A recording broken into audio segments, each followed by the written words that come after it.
Assalamualaikum warahmatullahi wabarakatuh.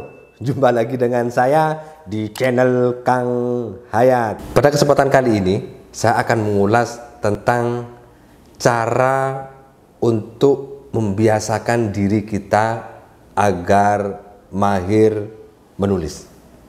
Bagi teman-teman mahasiswa, teman-teman dosen, kolega, para akademisi yang masih merasa kesulitan untuk membiasakan diri kita ini produktif menulis, mungkin baiknya menonton video ini. Simak terus yang satu ini.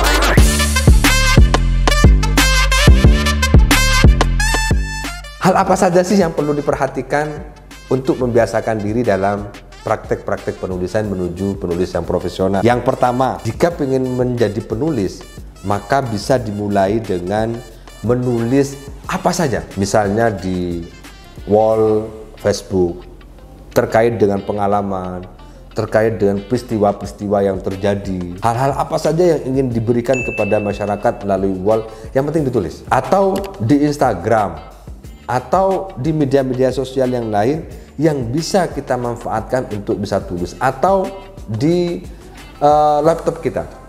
Jadi biasakan untuk menulis apa saja berkaitan dengan apa yang ingin kita tulis.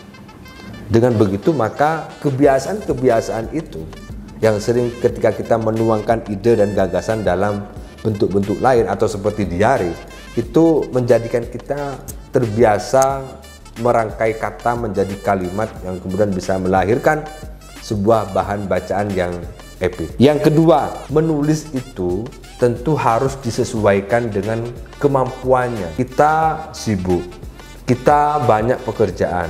Bagaimana caranya agar kita bisa mengatur waktu? Maka menulislah sesuai dengan kemampuan kita.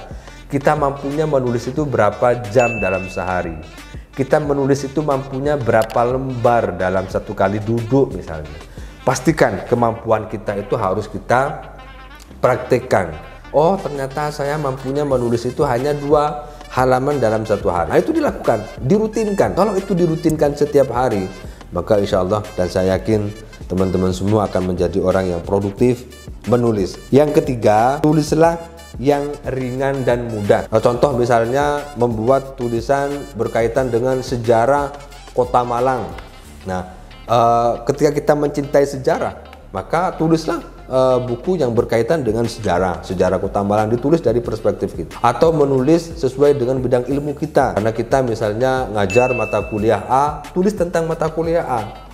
Karena mata kuliah itu menjadi bagian dari kehidupan kita yang ketika ditulis itu ringan dan mudah, tidak terlalu berat. Misalnya harus banyak membuka buku, harus melakukan penelitian dan lain sebagainya. Kemudian yang keempat, menulis itu juga harus memperhatikan aspek-aspek kemenarikannya. Apa yang akan kita tulis itu tentu harus memiliki sesuatu yang menarik, yang unik, yang berbeda dengan tulisan-tulisan yang ada di pasaran, tulisan-tulisan yang ada di buku-buku lain. Misalnya kita mau nulis buku tentang apa, tentang pengantar ekonomi makro misalnya, maka kalau bisa walaupun judulnya sama tetapi diberikan anak judul yang memungkinkan untuk menjadi penekanan terhadap isi dari buku itu berbeda dengan buku-buku pengantar ekonomi makro yang lain. Enggak, itu memiliki nilai lebih, nilai-nilai keunikan dan kemenarikan itu menjadi bagian penting dalam sebuah buku,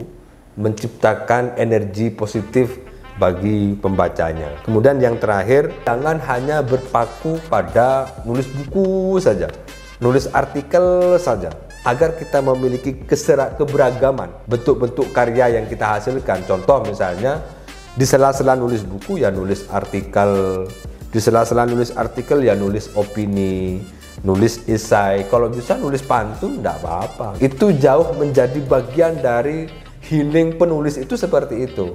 Saya biasanya begitu. Kalau nulis buku, saya tidak hanya fokus nulis buku. Saya diselingi dengan nulis artikel yang dipublish di jurnal. Saya juga selingi dengan nulis opini yang saya publish di media-media massa, media cetak atau media online. Sehingga proses penulisan itu tidak monoton, tidak mengalami kejenuhan. Ketika jenuh di buku ya geser ke opini. Ketika jenuh nulis opini ya geser, nulis pantun, nulis puisi, nulis saja, nggak apa-apa.